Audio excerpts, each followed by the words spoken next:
Tai ačiū, kad pakvietėt. Sveikinu visus amerikonus su Laisvės diena. Faina šventė. Laisvės žodis iš vis toksai labai viliojantis. Tik tai aš jo nemokėjau suvokti, nes jis man laisvė tai labai asocijuodavosi su pasileidimu. Jeigu aš galiu daryti tai, ką noriu, tai man atrodydavo, kad tai yra laisvė. Tai toksai buvo suvokimas. Kažkada, dabar kažkaip biški jau kitaip viskas vyksta. Tai va, ir šiandien taip dar pasižiūrėjau, kurgi aš čia dalinsiuos amerikonų grupė. Tai prisimenu, kai pirmą kartą atėjau pas anonimus prieš 18 metų. Tai išgirdau žodį Minnesota. Ir ten žmonių pasidalinimai įvairūs. Kaip jie toj Minnesotoje kažką tai veikė, man tai ten pradžioj niekas ten supratimo jokio neturėjau, bet man iš karto Minnesota tai žodis Amerika. Nes visą savo sąmoningą gyvenimą pragyvenau Sovietų Sąjungoje, okupuotoje Lietuvoje. Atėjau jau vėlokai 47 metų pas anonimus. Tai Amerika ir asocijuodavosi su ta laisvė. Su laisvė kalbėti, su laisvė reikšti mintis ir dabar galvoju anoniminiai alkoholikai ir jie čia visi sako, va aš buvau Minnesotoje, vienas kitas galvoju, čia tai jau kažkas tai įdomaus, man su ta anoniminė alkoholikų organizacija, kaip jie čia visi į tą Minnesotą varinėja. Vienas paskui kitą, nesupratau aplamai, kas tai per veiksmas ta Minnesota ir aplamai jokio supratimo apie blaivybę. Iš vis nenorėjau niekada mes gerti. Atrodė, kad gyvenimas be gėrimo, nėra gyvenimo be gėrimo. Aš mačiau aplinkui matydavau vien tik tai geriančius. Tėvai nebuvo alkoholikai, per daug jie tenai neužsibalevodavo. Bet šiaip tokia visa aplinka buvo. Darbai įvairūs ten, tai kas buvo ir darbo metu, kai kuriuose darbovietėse, kuriuose esu dirbęs, buvo toleruojami tokie dalykai kaip alkoholio vartojimas. Tai man atrodė, kad nevartoti alkoholio, tai kažkas tai tokio iš vis neįmanomo ir kad taip nebūna gyvenime. Bet ačiū Dievui, kad Dievas mano atžvilgiu turėjo savų planų. Ir atvedė pas anoniminius alkoholikus. Nes jau matyt, aš jam tenai buvau gerokai dakasęs. Tiksliau gal buvau dakasęs visiems aplinkiniams, su kuriais bendravau ir su savo artimaisiais, su savo darbdaviais. Darbus keisdavau labai dažnai. Visą laiką iš darbų išeidavau pakeltą galvą, nes išeidavau pats atseit. Turėjau tokią nuojautą, kada jau mes iš darbo pajausdavau kažkaip tai. Tekšdavau prašymą ant stalo viršininkui ir aš išeinu pats. Šeimoje sakydavau, kvailas darbas, nieko gero, susirasiu geresnį. Nors pagrindinė priežastis tai ir buvo alkoholizmas. Viršininkas kentėdavo, bet jau matydavau, kad tuoj baigsis viskas. Tai jo kančia ir būsiu išprašytas oficialiai.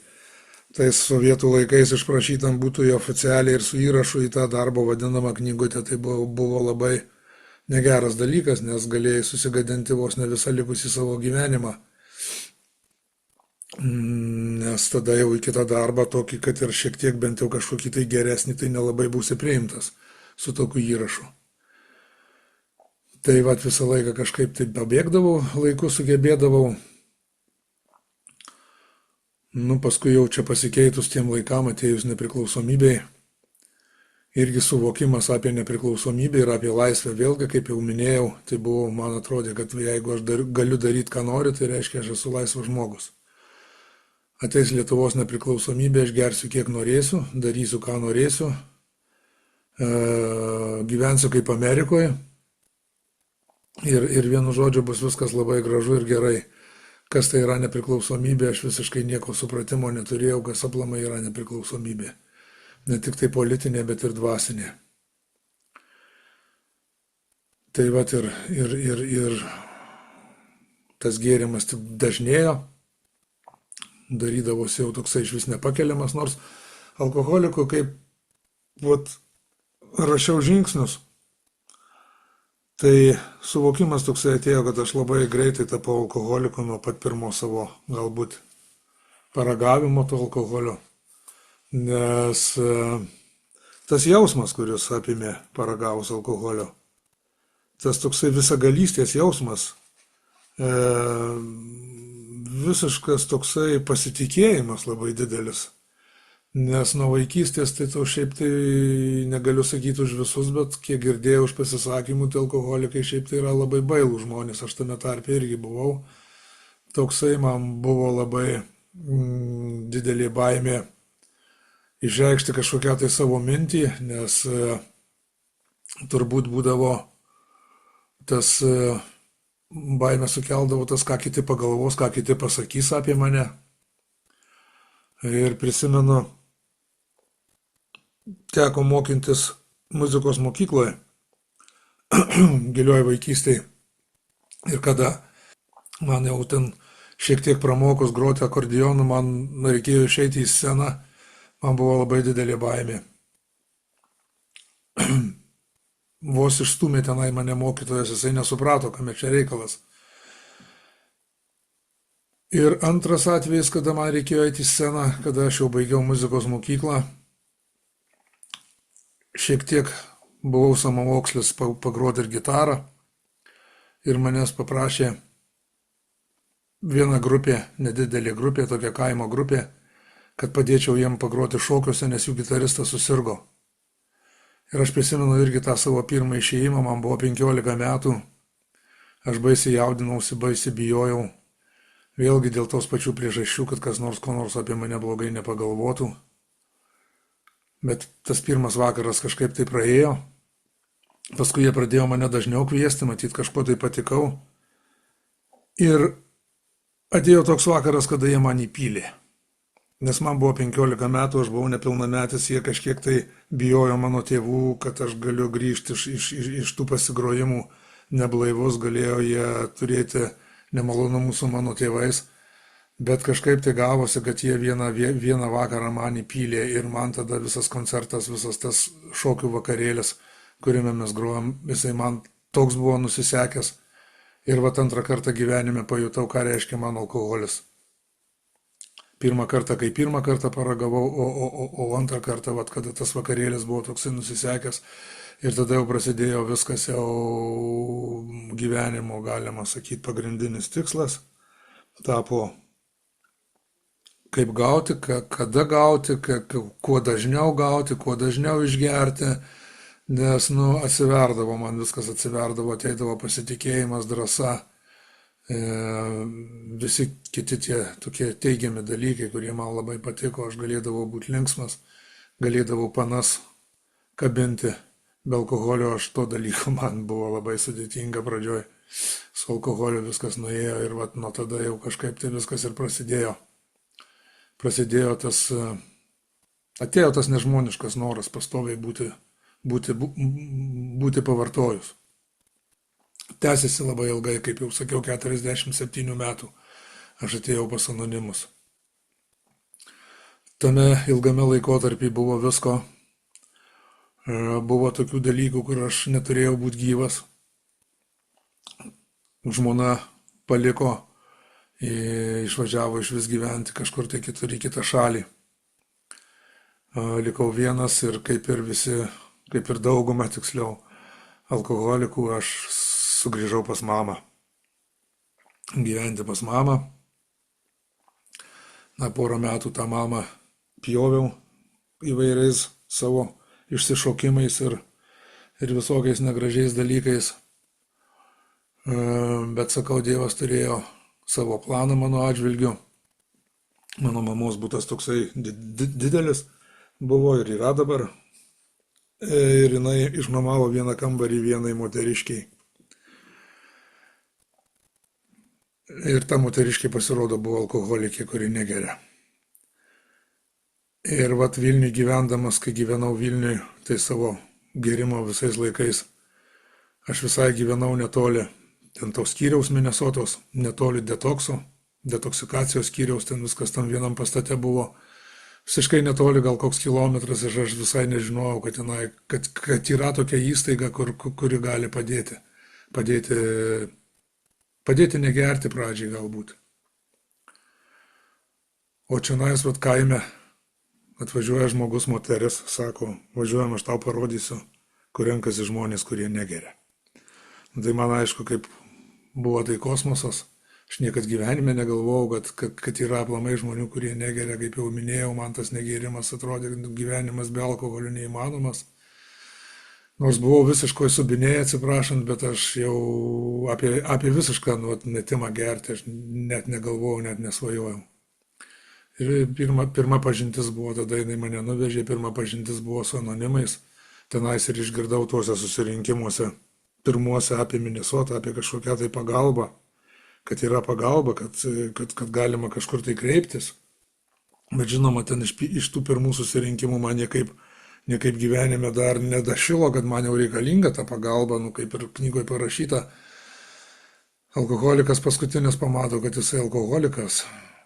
Kiti žmonės jau seniai matė, kas su manim darosi, siūlė pagalbą ir anksčiau siūlė. Ir giminė siūlė, ten tą vadinamą, pas mus labai populiarus buvo kodavimas nuo alkoholizmo, kas yra visiškai nesąmonė, kaip dabar žinau. Bet aš labai priešinausi visam tam dalykui, bet kokiai pagalbai aš labai priešindavausi. Visą laiką norėjau būti labai savarankiškas ir pats. Ir vat pirmi tie įspūdžiai pas anoniminius alkoholikus, pirmas tas susirinkimas man baisiai nepatiko, ten nebuvo. Tada dar su knyga čia pas mus periferijoje Lietuvoje apie žingsnius, apie globėjavimą iš vis mažai buvo kalbama, o galbūt ir visai nebuvo kalbama. Bet kažkokį tai tokį paliko įspūdį, o svarbiausia tai gavau tas žinias apie pagalbą. Kad yra pagalba, kad sveikstant nuo alkoholizmo sveikti galima.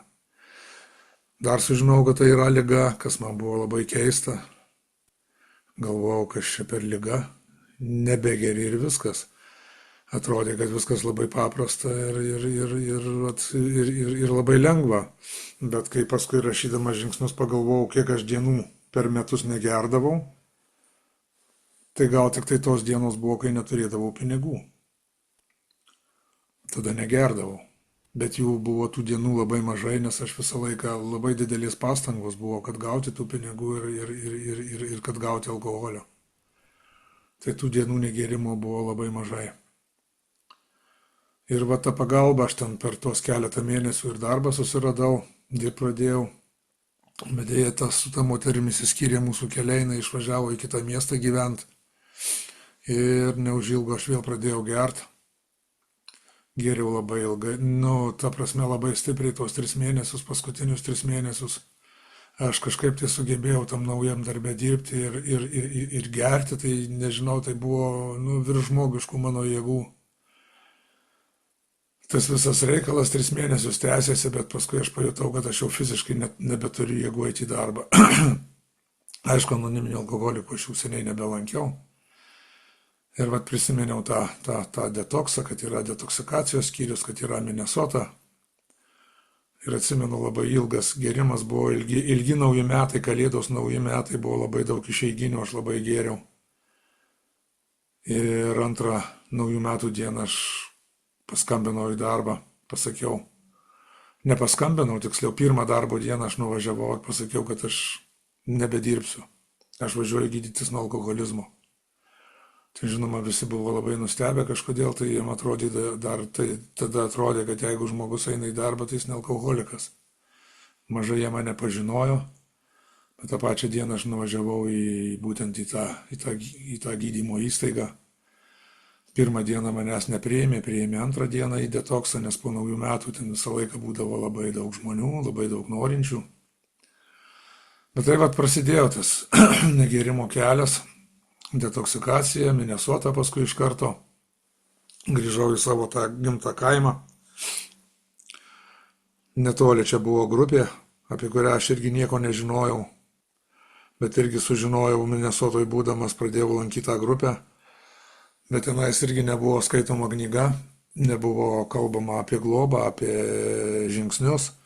Buvo tokie, kaip aš vadinu, jausminiai susirinkimai, visi susirinkdavom, pasijuokdavom, pasidalindavom savo patirtimis tokiomis, ką išgyvenom tenai per tas keletą dienų, kol nebuvom susirinkime ir buvo va tokie va susirinkimai. Nu, pradžioje buvo neblogai, viskas sekėsi kažkaip, tai labai greitai vėl darbą susiradau, pradėjau dirbti ir man pradėjo kažko tai trūkti. Pradėjo gyvenime kažkokia tai atsirasti viduje tuštuma. Atrodo, kad viskas tvarkoja, aš turiu darbą, aš turiu namus, aš nusipirkau automobilį, aš galiu važinėti į Vilnių į darbą, ten geriau apmokamas darbas, aš viską darau, aš negeriu. Aš negeriu, bet kažkokia tai atskylė veriasi. Aš nerandu savo vietos. Po 4 metų pirmą kartą išgirdau apie globą, aš pradėjau ieškoti pagalbos kitokios, ne tik tai susirinkimai. Ir pradėjau važinėti po kitas grupės, į kitus susirinkimus, buvo vienas pikerinis ir aš išgirdau apie globą.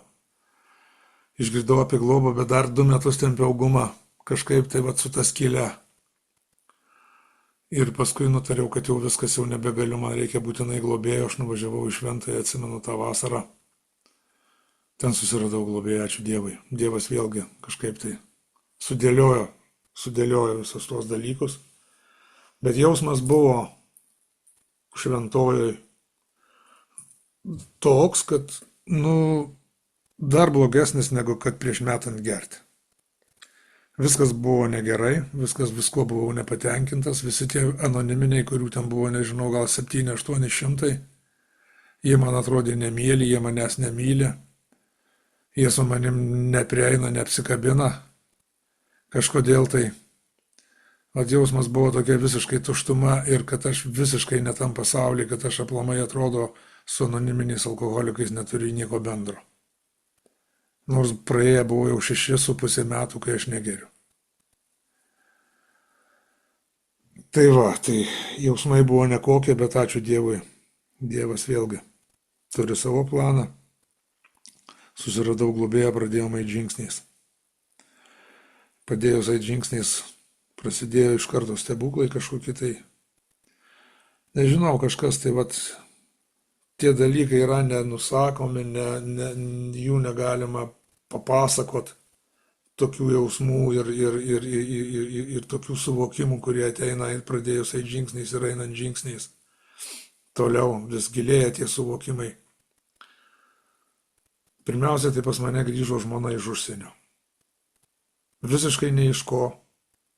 Jinai man paskambino. Jinai net nežinojo, kad aš kažkokiais žingsniais pradėjau eiti ir dar kažką. Tai mes, aišku, susiskambindavom.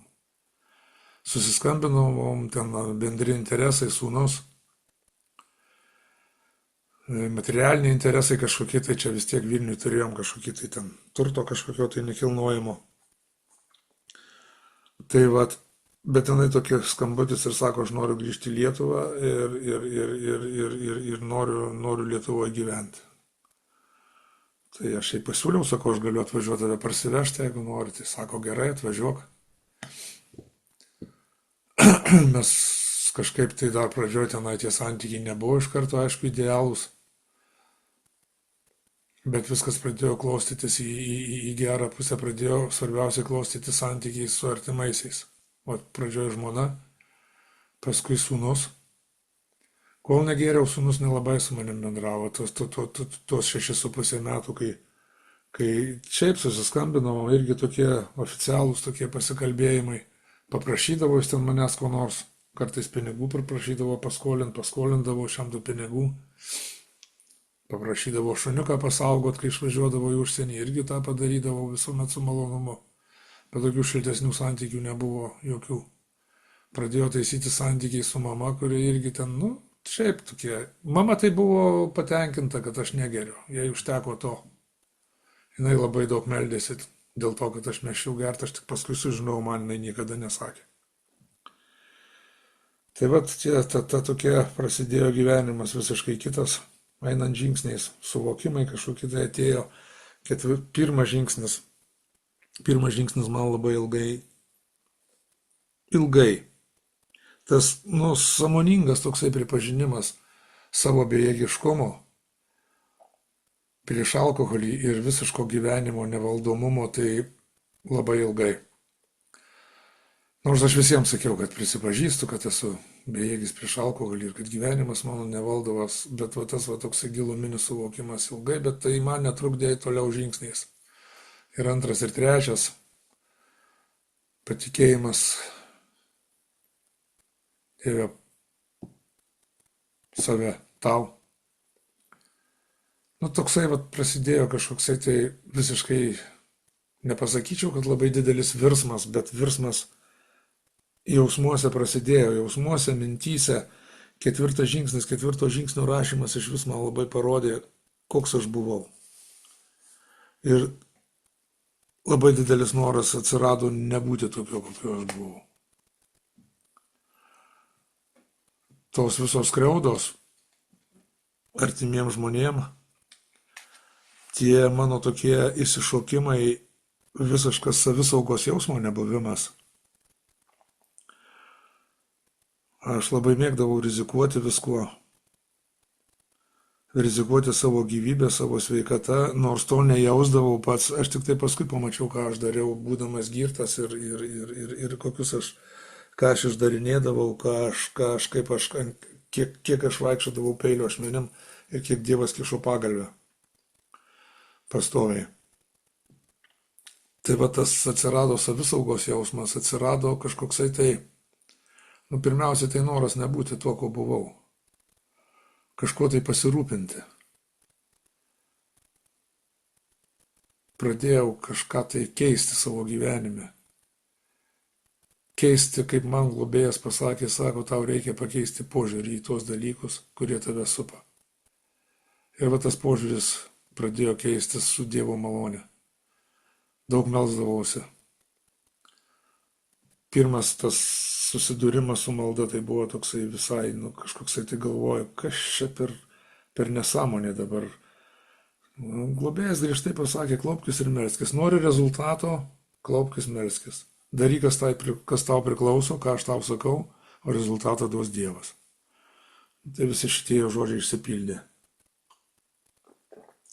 Meldžiausi.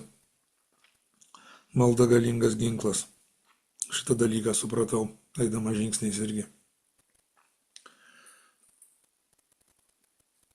Praėjom žingsniais, galvojau, užversiu knygą ir toliau eisiu per gyvenimą. Pasirodo, ten jau einant žingsniais aš jau tai pradėjau galvoti, man ten globėjas sako, žinok, turėjau pasižadėti prieš kada jisai, pasiėmė mane į globotinių. Sako, prižadėk vieną dalyką, kad sako, kai baigsim žingsniais, darysi tą patį, ką aš, sako, su tavim darau. Sakau, gerai darysiu, nes jau mano tas savijauta buvo tokia, kad norėjusi tik kuo greičiau žingsniais pradėti eiti, bet visą laiką dar galvojau, kad kaip nors teks įsisuksiu nuo šitos tarnystės, kažką tai globoti, dalinti savo patirtimi. Ir galvojau, užversiu knygą ir viskas bus. Aš einu per gyvenimą, jūs anonimai savo eikit ten, kur norit. Aš jau dabar viską žinosiu, viskas bus labai faina ir kaip sakant, viskas bus labai gerai. Bet praėjus žingsniais, tas alkoholizmas vis tiek jinai yra tokia liga, kuri moka laukti. Jinai kantresnė už mane. Ir jinai laukia tam tikrą laiką. Ačiū Dievui, aš neužgėriau antrą. Per šitus 18 metų yra mano blaivybės, dabar 18,5 ir kai ta liga man pasireiškia, jinai pasireiškia ne mano užgėrimu, bet jau netoli to. Aš vėl pradėjau labai domėtis, tiksliau įsitraukiau labai į darbą. Man labai parūpo materialinė mano gerovė, aš skaičiau, kad galvojau, kad man visko per mažai, kad man reikia daugiau. Aš pradėjau dirbti ten po 12-14 valandų, nebeliko laiko susirinkimams, nebeliko laiko dvasiniams dalykams. Ir vėl atėjo tokios būsenos, kad aš vėl tapau irzlus, nepatenkintas ir piktas. Ir pajutau tą dalyką, sėdžiu namuose, gyvenau dar, mama sirgo, tada kaip tik prižiūrėjau mamą, gyvenau vėl pas mamą, toksai tarpas buvo gyvenimo vėl. Mama normalus žmogus, pas ją yra alkoholio. Ir aš sėdžiu, žiūriu televizorių, šalia yra baras, kur jinai laiko tą alkoholį, aš žiūriu, kad aš žiūriu ne į televizorių, į to baro durelės. Galvoju, reikia kažką tai daryti. Ačiū Dievui, aš jau to baro netidariau. Aš paskambinau kitam alkoholikui, ne savo globėjui, kitam alkoholikui paskambinau ir pasiprašiau antrą kartą globos. Nuėjau pas mamą, sakau, mama, ar aš galiu išpilti tavo visas atsargas. Sako, pilk sūnelį į kriauklę. Tai toksai dalykas, vėl Dievas kažkokį tai tenai paduškėlę pakišo man. Nes aišku, knyga, programa, jau įrankiai žinomi, ką reikia daryti, ačiū Dievui, kad aš jais pasinaudojau. Praėjau antrą kartą žingsniais su kitu globėju. Vėl ketvirtas žingsnis, ačiū Dievui, per tą negėrimo jau po pirmo to žingsnių ėjimo prisidirbęs daug nebuvau, tai jau ketvirtas žingsnis lengviau rašėsi, devintas buvo lengvesnis, paprastesnis su žmonėm. Nu, ne tai, kad paprastesnis, bet jau kažkaip tai nežiūrėjo į mane žmonės, taip jau kaip kai kurie net pirmą kartą nenorėdavo net visai susitikti. Ir vėlgi tas visas suvokimas dar labiau kažkaip tai pagilėjo. Požiūris vėlgi, tas pagrindinis žodis sąžiningumas, kas yra paminėta mūsų knygoje labai daug kartų, tas sąžiningumas pasirodo yra kintama sąvoka. Negeriant pas mane buvo tas sąžiningumo suvokimas vienas, geriant aišku dar kitoks buvo sąžiningumo suvokimas. Einant su pirmu globėjo žingsniais tas sąžiningumo suvokimas gilėjo ir jisai pasirodo, kad jisai kintama sąvoka ir jisai pas mane visą laiką kinta. Kad yra dalykų, kuriuos atrodė, kad jau tu suvoki visiškai sąžiningai ir atlieki sąžiningai. Pasirodo, kad vis dėlto dar galima dar sąžiningiau visą šitą reikalą padaryti. Ir ačiū Dievui, kad toksai žingsnių dėka tas suvokimas yra ir kad praėjus žingsniais neužverti knygos, kad naudojasi tais įrankiais, kurie duoti man. Ta programa visa, stebėti save, 10 žingsnis, labai basakiškas žingsnis, nuolatos stebėti save, kiekvieną rytą prašau Dievo, kad tos maldos 10 žingsnio, kad padėk man Dieve nuolatos stebėti save, kad nesugrįžtų mano nesąžiningumas, savanaudiškumas, apmaudas ir baimė. Tai tie įrankiai leidžia man gyventi tokį, jau galima sakyti, pilnavertį gyvenimą ir būti naudingam.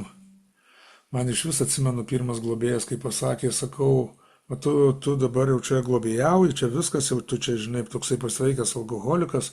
Sakau, koks tavo gyvenimo tikslas? Kažkodėl tai dar man vis atrodė, kad turi būti kažkoks tai gyvenimo tikslas. O jisai tiesiog pasakė, sako, būti naudingu Dievui ir kitiems. Tai man tas pradžioj suvokimas atrodė, nesuvokimas, o tas pasakymas atrodė toksai labai kažkoksai tai, ten dar buvo pilna manyje to egoizmo, egocentrizmo. Aišku, jo ir dabar netrūksta ir neaišku, kiek jisai tęsis jisai visą gyvenimą, kaip aš manau, bet jisai yra gerokai sumažėjęs. Tai ne aš pats apie save sakau,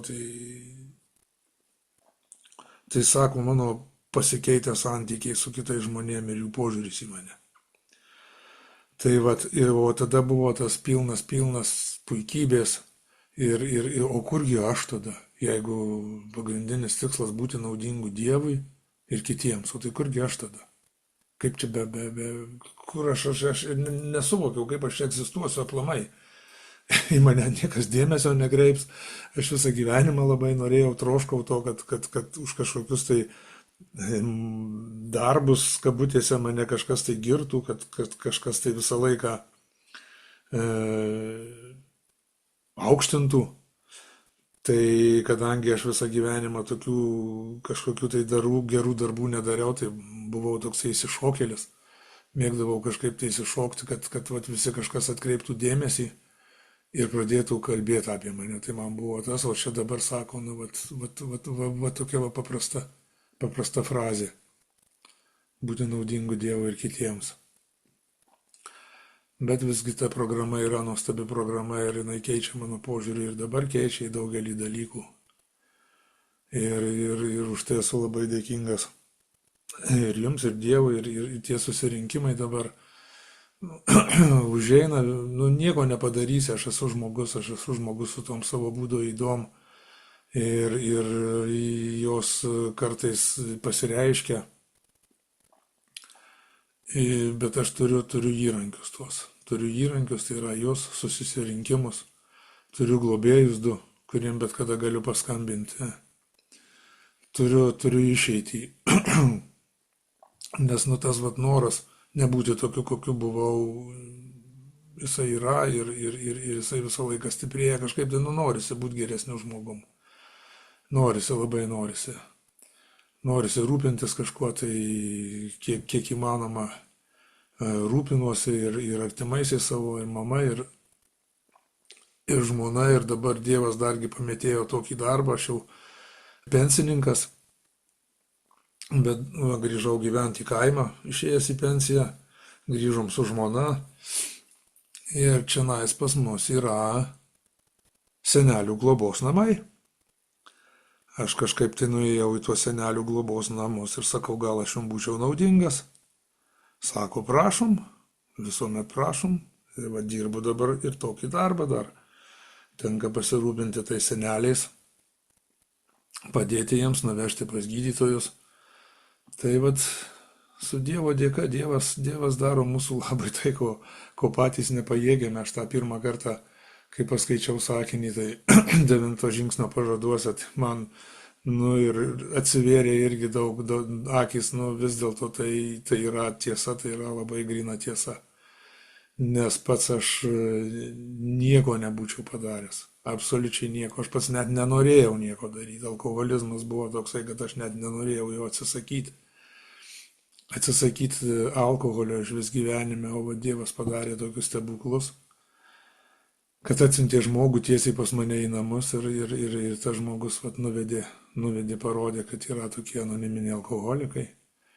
Ir jau kaip pasakau, yra išeitis, parodė tą išeitį, leido susipažinti 2 kartus su programa. Be galo esu dėkingas jam ir jums ir ačiū, kad pakvietėt, kad paklausėt ir kad šiandien blaivas.